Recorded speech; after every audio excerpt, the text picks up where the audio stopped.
if they think I'm stupid? What if people from my old life see this and like, who the hell do you think you are? Sometimes I'm like, am I afraid of failure or am I afraid of success?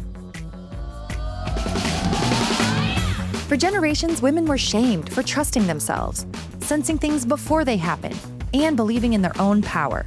No one encouraged them to embrace it until now. Welcome to Trust Yourself.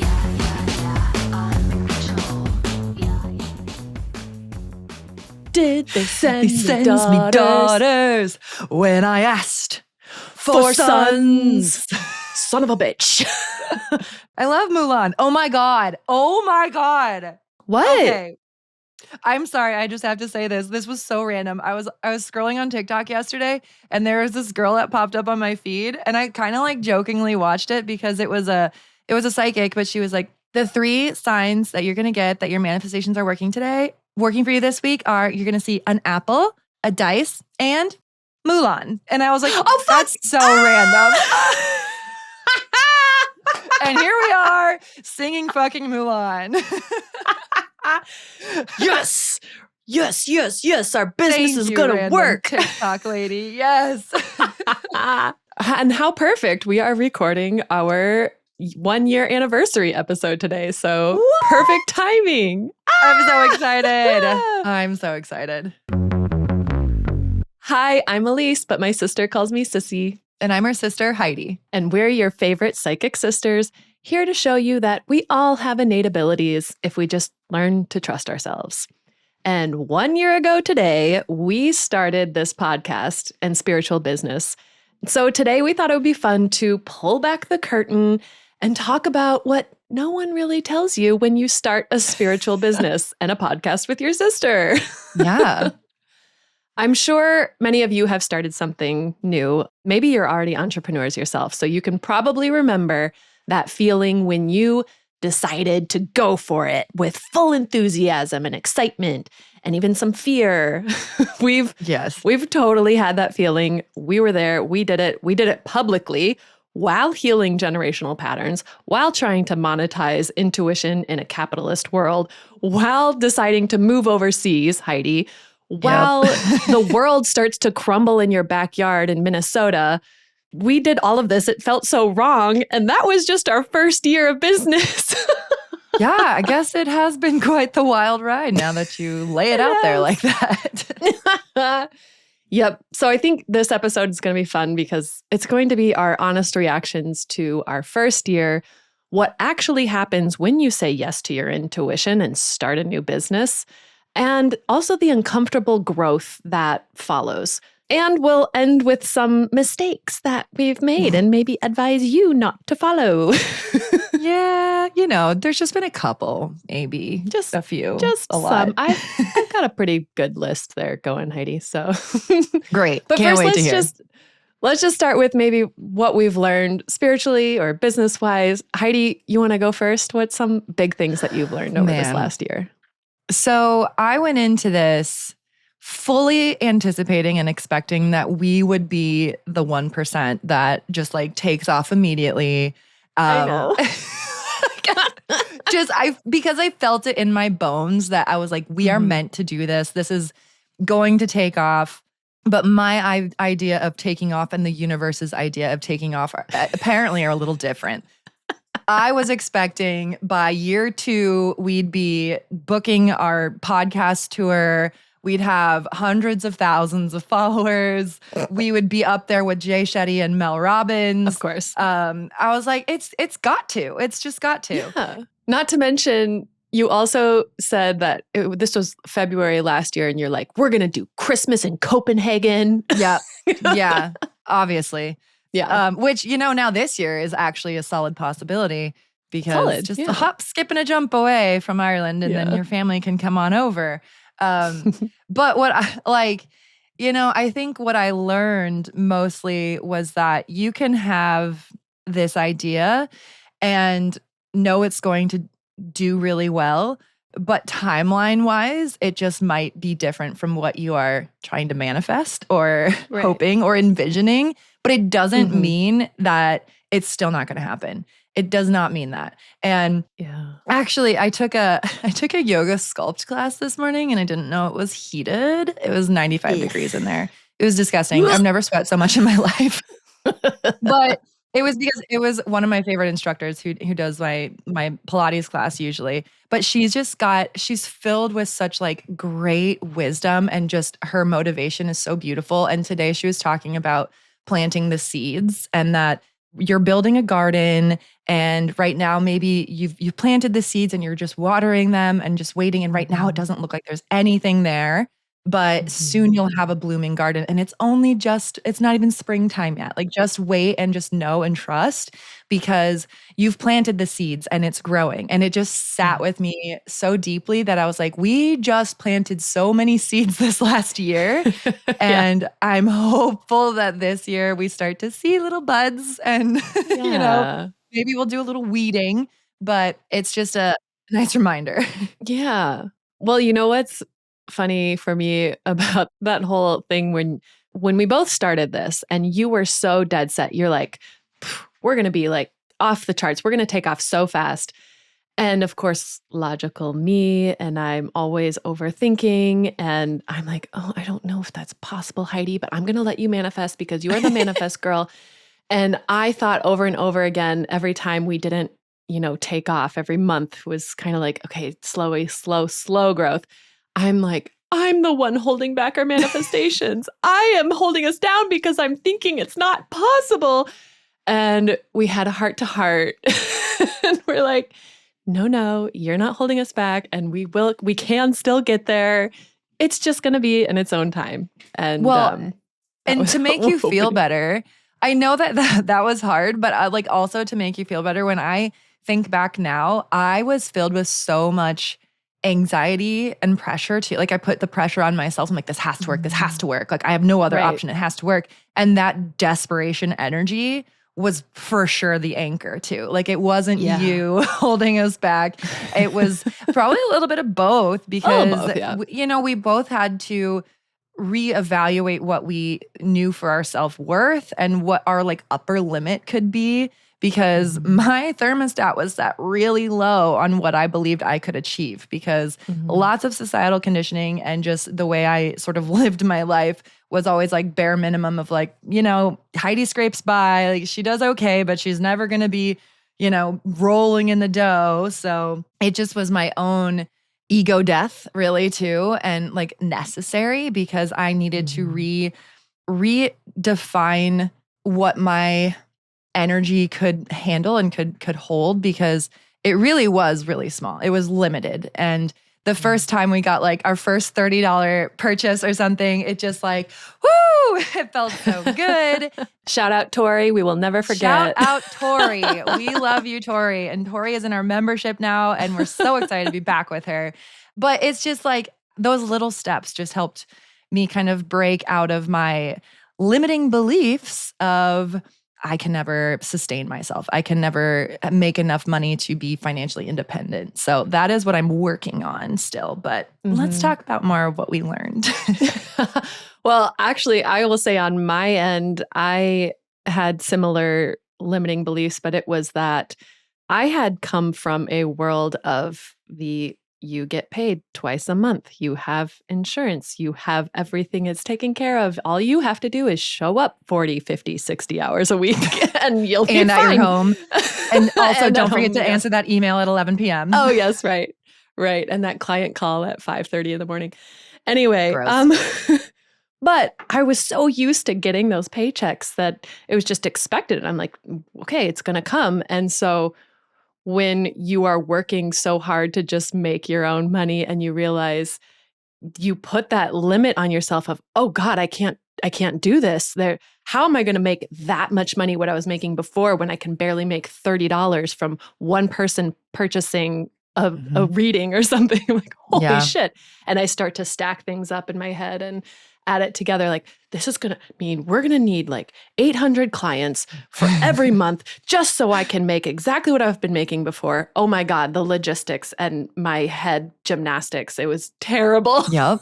We're going to need to be doing readings from sunup till sundown. Yes. Yes. And then when you attach that to time and worth. It was a cluster. And I will admit too, I'm still getting over that as well. Yeah. Well, it's like a huge shift going from trading time for money to now trading value for money. And it's not going to be consistent every single day, but you have to go into it planning for that and knowing that that's going to happen. We're going to have seasons where we do really well and seasons where it's a little quieter. So obviously still in this inception, we're still kind of learning and playing around with what feels right. And I'm sure we're going to have lots of speed bumps along the way still, but we still got each other. Oh my God. We'll hold each other. I know. You know what's so great though? Another thing I've learned is that we is still, being sisters. Obviously, we've been together for years and we know each other very well, but we still have to, take time to relearn ourselves, like learn how to work with each other. And we are very different minds and we're very different personalities. And we're completely yin and yang, let's be real. We very much are. And we both have had moments where we're like, oh my gosh, I'm stressed out. I can't handle this. Or I feel like a failure. On both sides. And I think it's been great how we've learned how to comfort each other and also listen to each other when we have valid concerns. And that's not easy to do with family members or coworkers, to be honest. No, but I think one of the good, being so open.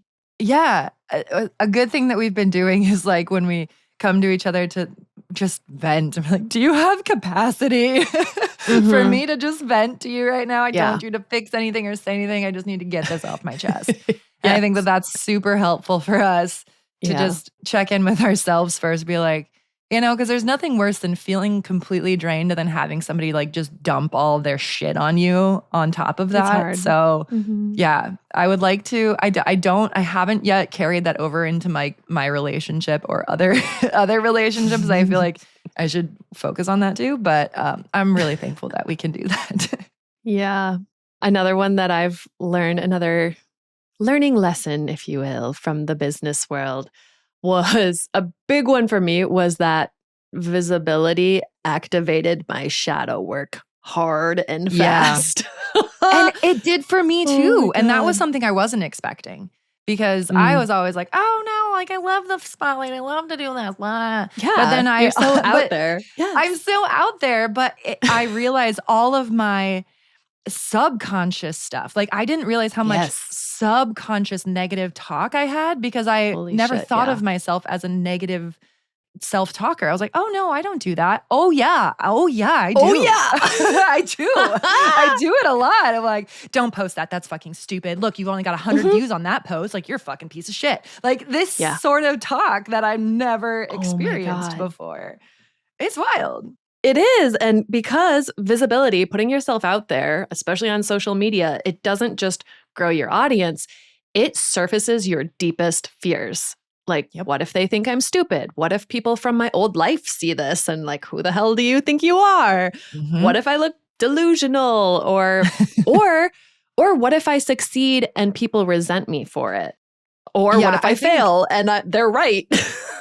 I think that one's like almost super hard to discern because sometimes I'm like, am I afraid of failure or am I afraid of success? And I almost don't know which one it is because I'm like, oh no, I'm not afraid of success. But then once I like you get these like inside feelings, and you're like, oh wait, maybe I am afraid of success because we've been so conditioned to, if you're in the spotlight or you all of a sudden are doing really well, like people are going to resent you or your friends are going to be like, who are you? You've changed. So it's definitely, shadow work has opened a lot. You think you're just launching a podcast and starting an Instagram page for it, but really you're launching every unhealed middle school wound that about like being too loud or too much or too weird. And it's terrifying. It's raw. Yeah. I remember hearing, I don't remember where it's from, so I apologize. I can't give credit where it's due, but I heard a quote somewhere of, if you want to find out who you are, become an entrepreneur. And that's so true. It's so true. Because I thought I knew who I was. I thought I was like, oh no, I'm super confident. I know I can manifest anything. This will be great. I'm pretty sure I told our podcast coaches, like, you just watch, like in the next year, we're going to be chart toppers. You did. It's okay. And yes, we have reached the charts. And so that's great. Yeah. So we did accomplish that. What was our highest, Sissy? We got like 20. Number 20. Number 20. It was actually 20 in the top of self-help podcasts. Yes. For in the 1 UK, week, right? But I will take it. I will in the UK. Take it. It might have even been a day, but like I'll still take a day. Thank you, UK awesome. listener. We fucking love you. Thank you so much for the support. That was thanks to Victoria on her Victoria Jackson. Victoria Jackson, the Manifestation Collective episode. Yep. It was fantastic. And then we just kept having more UK interviews. Then they just probably kept getting sick of us. So then they were just like, okay, you're not in the top 20 anymore. Oh my God, stop. I have another one that's more positive. I noticed that my intuition was getting sharper the more that I acted on it, because I've always gotten downloads or hits all the time, and we teach that, right? We teach, listen to your gut, trust yourself. And yet here I am just like, no, I'm going to ignore that. It's always easier to teach somebody else. Of course. But I would get these downloads, and I just remember having a journal by my bed, and I write them down and be like, oh, this would be good for in the future. Oh, this would be a good episode. Or this, I should try that. Or one would be like, contact this person. And so I wrote that down like, yeah, I'll do that maybe next month. But I would sit on it and I wouldn't act on it. But then I realized once I started just going for it. So what I would do is I would tell you about my hits, because you'd be like immediately, okay, go email that girl. Do it. No, you need to post that. So when I told you and you held me accountable, I started noticing that because of that, we started having these unexpected cool things happen. We met people we thought we'd never talk to. We saw growth in our audience. We had new business ideas that people thought were unique and necessary. It was really interesting. And of course, the more I act on it and the more it works out, even in small ways, my nervous system is registering that as, oh, we survived. Oh, it's okay. I'm safe. I feel more confident. I feel brave. Exactly. So I think that was a fun thing I noticed. I also feel like it's weird to think back now, because a year ago now, I didn't even know that I was clairvoyant, or I could talk to spirits that had passed. I knew I would get downloads. I was like, oh, I get downloads and I have these ideas that just come to me. But I was always jealous that, Sissy gets to talk to dead people, though. I don't get to talk to dead people. I thought it was so cool that you got to do that, but I thought that was your gift and not mine.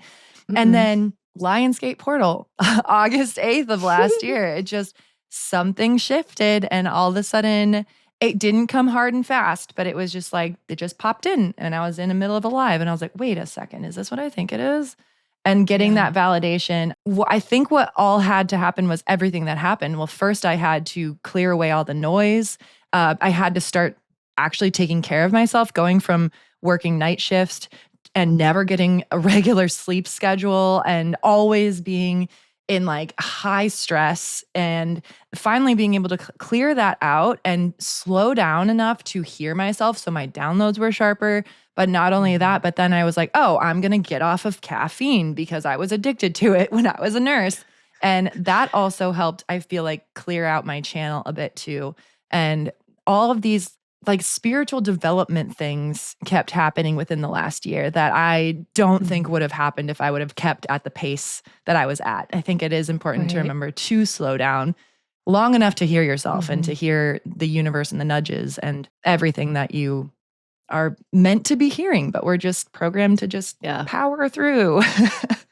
Exactly. I think that's important. Okay, I want to talk about some of our mistakes in a positive way. But for those of you that may be building something right now or starting your own business, I would just like to share some of the mistakes that we've done. And maybe mistakes is the wrong word, but just things that we've tried learned from. Yeah. And hopefully you can avoid this. The first one, I think. Okay, I'm sorry. I had a quick caveat to that. The caveat. Oh, please. I do want you to learn from our mistakes, but also know that you will make your own. Because I also really don't like when people market things as buy this thing and then you won't make the mistakes that I made. It's like, maybe not, but you're going to make your own mistakes anyways. Exactly. So just keep that in your back pocket as we talk about this. Expect mistakes to happen or expect setbacks to happen, but really... Because they're setups. Setbacks they're setups, yes. For something better. Yeah, I love that. Okay, so the first big one that I learned was don't outsource your authority. And what I mean by that is don't forget to literally trust yourself first. Even if you're not a business person, trust what you do know and what your gut tells you, because what's at stake if you don't learn to trust yourself in business? Someone else will happily sell you their formula. And chances are it might not work for you. And we learned the hard way. Yep. We had, at the very beginning of this, we decided together we're going to have a business coach because we know nothing of business. And we found this woman who is incredibly successful, or at least pitched herself as successful. She seems successful and knows a lot. And that was fantastic. We were like, we're newbies. We're eating it all up. Yep. As she's talking about her business funnel, I'm getting a really icky feeling in my tummy. And this was after we already handed over $10,000, mind you. $10,000 that we did not have. It all went on a credit card. So if you've done this, you're not alone. Yeah. And Mom, if you're listening, sorry, don't judge. Plug yours. Maybe shut this episode off. But yes, it was our lesson. And yeah, the biggest thing though is that what she was pitching was for a kind of like a business machine, right? And it was very much like hard sales pitch. And I am not a salesperson, if you can't tell when I try and tell you guys, like, follow us. I have that nervous laughter in my throat. Yeah. I'm terrible at it. But this was all the business pitch, the coaching was. It was like, you need to like hound these people. They're going to buy from you. They need you. And if they ignore you, send ghost emojis. And I'm just like, what? I will never in my life send a ghost emoji to anybody of like when they don't talk to me. No.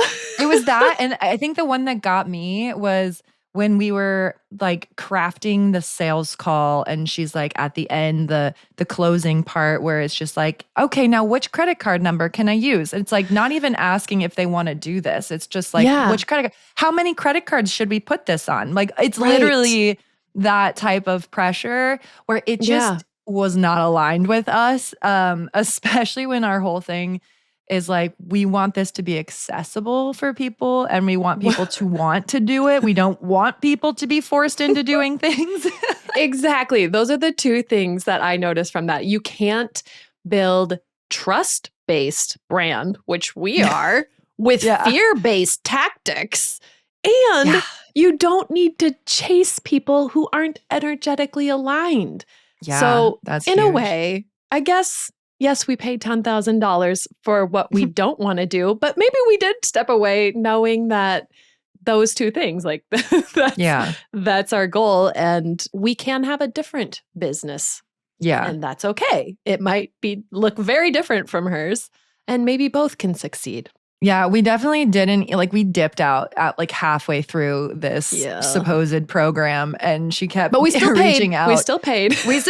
That's the thing. It's like, hey girl, you've got your money, so it's fine. But she was like, when are you guys going to come back in? I'm like, I just wasn't feeling aligned, which was unfortunate because I think this is important for you to listen to, because if you are a new entrepreneur, there are times where you might feel like you've gotten bait and switched. And it's not anything on you, because we were trusting our intuition. We were like, this girl felt good and aligned, but she was totally different on the other side. Totally and that's different. Not something we could have predicted. But wait, we're psychics. Come on, Heidi. I know. What the hell? But again, I think it's just like, you can't know everything, and you're going to do something like this, hopefully not spend as much money as we did. Maybe be a little bit more discerning when you're forking over a shitload of money. Honestly, I just don't want you to feel guilty or like shameful if this is something that you've done, because we've done it, but it was a learning moment. And we did learn, like, honestly, recently we went back to some of her material and we were like, some of this is good. Let's cherry pick the parts that we want to use. And we could still use a lot of that stuff. It's just the sales part we weren't going to use. So there's still good that came out of it. Right. Okay, another thing, don't measure your worth by metrics. It is important to measure your metrics, but don't assign worth to that, because I think community matters more than scale. Like, we've had messages from women who have felt impacted by our podcast, by our work. And that to me is the real KPI. Like, that's like, oh, that makes more sense. Yes, our podcast has reached 50 countries. Great. Yes, we made it to the top 20 charts. But more important was finding the most aligned clients who actually feel like family. And I think you can drown yourself in metrics, and it's great when the metrics go up. But if they fall flat, if they start declining, like, that's when you gotta rely more on your community than your stats. Yeah, honestly, I think that fuels me more. I almost forget that we still are in massive debt just when we have those people. You know, like, it's like so good. Like, I almost forget when we get the feedback from like our coaching clients or other people that we've helped, and they're like, oh my gosh, I can't believe how much I've grown. I can't believe how much I've changed. You have changed my life, blah, blah, blah. Like, all these great things, that fills me up with so much more energy than any amount of money really does.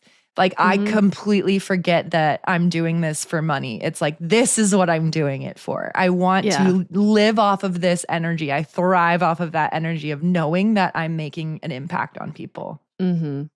Another mistake, don't hire help before you've mastered it first. And I would, with a caveat to that, I think it's important for things that you are going to be doing in your everyday business life. For example, editing a podcast. I know for sure if shit hits the fan with my editor and now they can't ever make it back to me, I can do it myself because I've been doing it for a year, and that's okay. But the caveat here is for things that you have never done before, such as us starting a podcast, it was very beneficial for us to get a coach. And shout out here to Tim and Val. I will put their information in the show notes. They were our podcast coaches and helped us even just get this off the ground because we had no idea what we were doing. Yeah. But we could have done this on our own. We could have started it. But I think having that. We would not be at a 1-year anniversary. I don't think we would. I think we'd be at like a 6-month anniversary. Yeah, that's for sure. That is helpful to get help in that sense. And it was really like your cheerleader too. It's nice to have someone to have your back for that.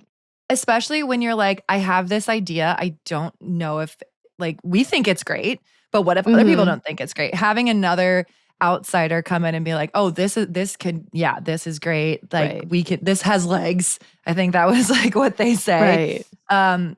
I think having somebody acknowledge your idea as something that is good or great, it just adds fuel to the fire. Yes. Ooh, this one hits deep. Don't expect validation from all of your family and friends.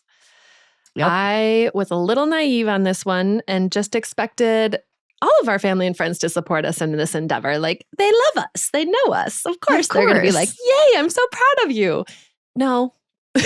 No, always. They're not. And that's okay. And some of the things they said were really hurtful.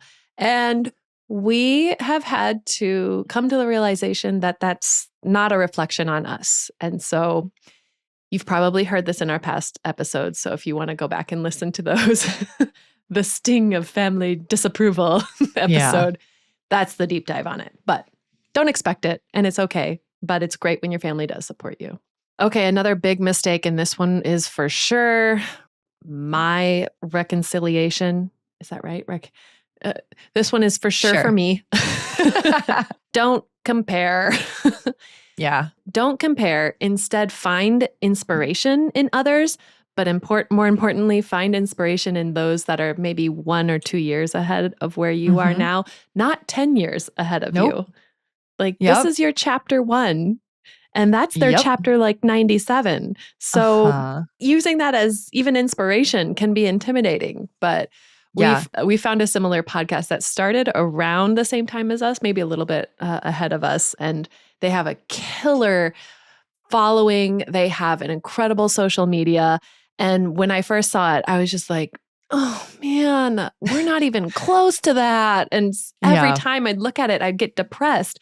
But once I started framing it as, no, I should be inspired by these women. They're incredible. They're doing an incredible job. And if I take notes from them, success leaves clues. Yep. Obviously, they're going to give us a roadmap. So now when I tune in, I have to turn down the envy knob in my head and be like, I'm just taking notes. It's okay, Elise. I think you brought up another good point is like looking at somebody who's just a few years ahead of you or like a few steps ahead of you. Because I think another mistake we made in the beginning was trying to jump in and getting coaching or memberships and stuff from these high level like platforms where it's like make 7 figures or whatever. You're not going to do that right off the bat. Let's literally be honest here. Some people might. Some people might. That's very true. It all depends on a lot of factors. But I think for us, it was just like going into that and trying to jump into that space so far ahead. It almost made it feel less attainable. And it kind of, I think it made me nosedive a little faster than I should have because there definitely was a point, never a point that I wanted to give up, but there was definitely a point, many points where I was like, maybe I'm not good at this. Maybe maybe I won't be able to make as much money as I thought I could. And I think that's natural and normal to have those thoughts come through too. But especially if you're surrounding yourself with people on their chapter 20 plus and you're on chapter 1. So definitely, take a look at who's in your bubble or what you're looking at.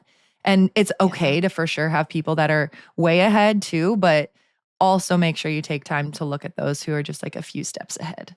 Yeah. Okay, I have one more mistake. Actually, I probably have like 10,000 more mistakes, but here's one more that I can remember. Is don't be afraid to let your evolution be very authentic and even public because people can read your energy. And I know when I first started and was especially like posting on social media, I tried to be so professional. I tried to be so put together and like, I know what I'm talking about. That didn't go over well. Like people can tell I'm trying way too hard. And my most viral post was actually just me taking off my marketing hat and trying to just explain my feelings in the moment. And also it wasn't even talking about our typical content. It was talking about what I was seeing in Minnesota, but I couldn't stay silent about it. So I was following my intuition. I made this post. I sent it to Heidi and she's like, absolutely post it. Full support. Yeah. And that it just took off. When you do post, it's probably not going to take off unless you are being very authentic. Or if it does take off and you were inauthentic, then it's just not aligned. So it might not last. And I think that's also a good point too, to remember, especially if you are a business owner or an entrepreneur, you don't always have to talk about just one topic or just your thing. Like when Sissy was wondering whether or not she should post that about Minneapolis, I just had this overwhelming urge to just support speaking your moment. And there are times where there is a moment that might not be what you typically talk about, but it feels so powerful inside you. And you're like, if I don't say this, who's going to?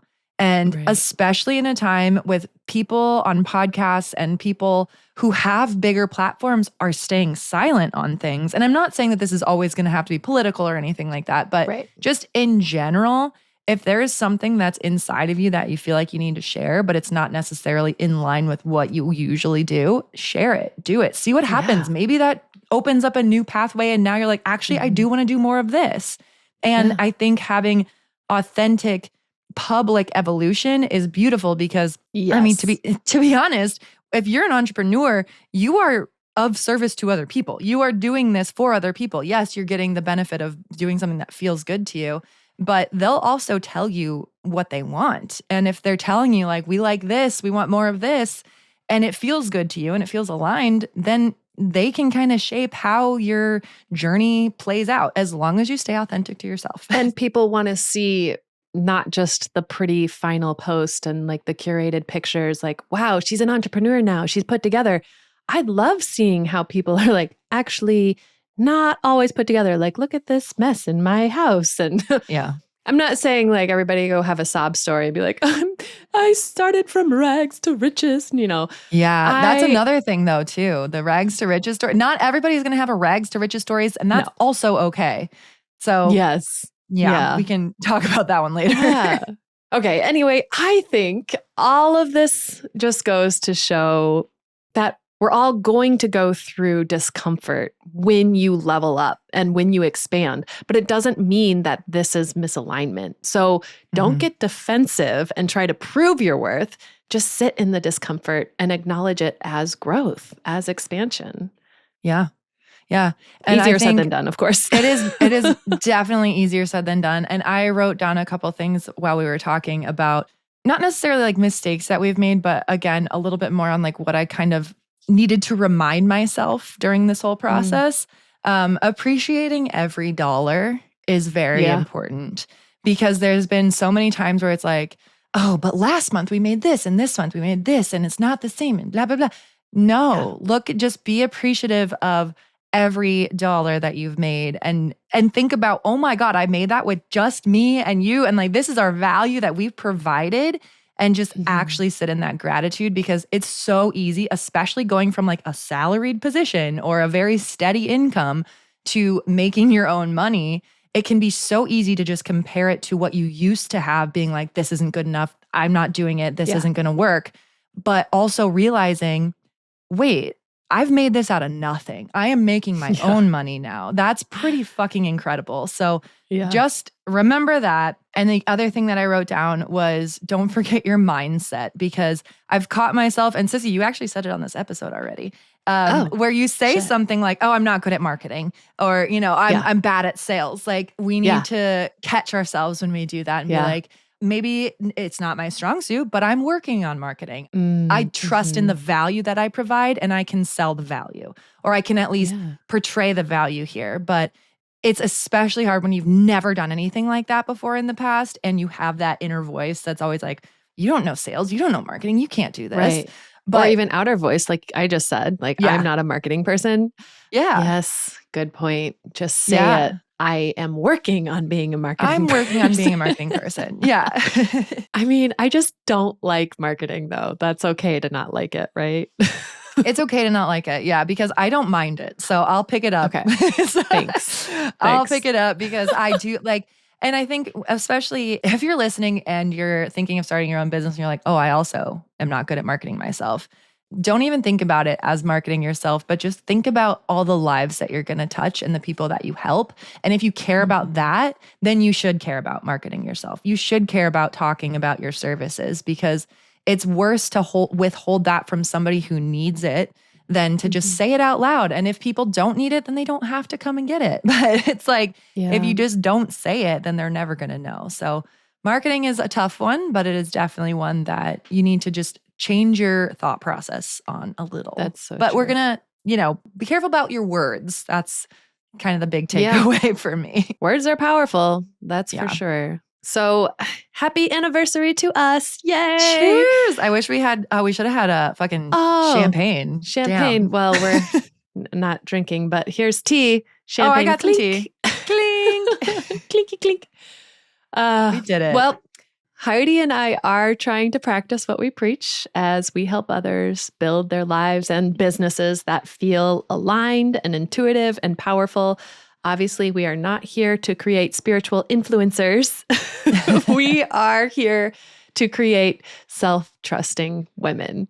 And so if this podcast has maybe impacted you at all this year, I think the best anniversary gift that you could give us is a written review, or just rate this podcast, because that always helps more women find this work. And that's really what we're here to do, is spread the sisterly love. Yes. And we want to hear from you. So write that comment too. if you've already reviewed us. If you just want to write a comment about like maybe how long you've been listening or something. I just want to really I'd love to know. engage with you guys. That would be fun because sometimes it does feel like you're just talking into the abyss. It does.